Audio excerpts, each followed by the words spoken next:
നമ്മൾ ആദ്യമായി ജിമ്മിൽ പോകുന്നു, ഒരു 2 ദിവസം വാംപ് ചെയ്യുന്നു, കാർഡിയോ ചെയ്യുന്നു. അത് കഴിഞ്ഞ് ഒരു 2 ദിവസം കഴിയുമ്പോൾ നേരെ വർക്കൗട്ടിലേക്ക് സ്റ്റാർട്ട് ചെയ്യുന്നു. അപ്പോൾ നമ്മൾ ചെയ്യേണ്ട രീതി ഇങ്ങനെയല്ല. അപ്പോൾ ഇതെങ്ങനെ ചെയ്യേണ്ടതെന്ന് ഞാൻ പറഞ്ഞുതരാം. നമ്മുടെ വാംപ് കഴിഞ്ഞിട്ട് നമ്മൾ ആദ്യം ചെയ്യേണ്ടത് മൊബിലിറ്റി എക്സസൈസുകളാണ്. അപ്പോൾ അത് ഏതൊക്കെയാണെന്ന് നോക്കാം.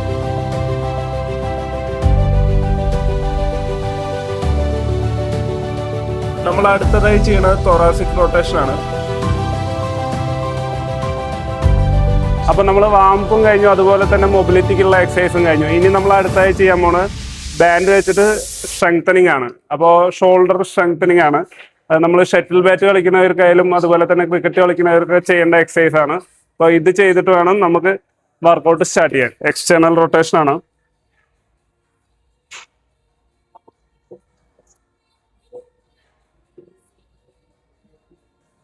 അപ്പോൾ നമ്മൾ അടുത്തായി ചെയ്യാൻ പോണത് ഹൊറിസോണ്ടൽ റൊട്ടേഷൻ ആണ്. അപ്പോൾ അതെങ്ങനെ ചെയ്യണമെന്ന് നോക്കാം.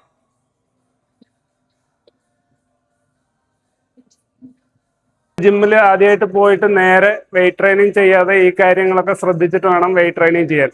അതുപോലെ തന്നെ ഷട്ടിൽ ബാറ്റ് കളിക്കുന്നവർക്കായാലും ഈ സ്ട്രെങ്തനിങ് ഉറപ്പായിട്ടും ചെയ്യണം. ഇവിടെ കുറേ പേര് വരാറുണ്ട് ഇങ്ങനെ ഷോൾഡർ ഇഞ്ചുറി ആയി എന്ന് പറഞ്ഞിട്ട്. അപ്പോൾ ഇതുപോലെയുള്ള കാര്യങ്ങൾ ശ്രദ്ധിച്ചാലാണ് നിങ്ങൾക്ക് ഷോൾഡർ ഇഞ്ചുറി കാര്യങ്ങളൊക്കെ ഇല്ലാതിരിക്കുള്ളൂ. അപ്പോൾ ഇതുപോലെയുള്ള ഹെൽത്ത് റിലേറ്റഡ് ആയിട്ടുള്ള വീഡിയോസിന് വേണ്ടി എൻ്റെ അക്കൗണ്ട് ഫോളോ ചെയ്യും.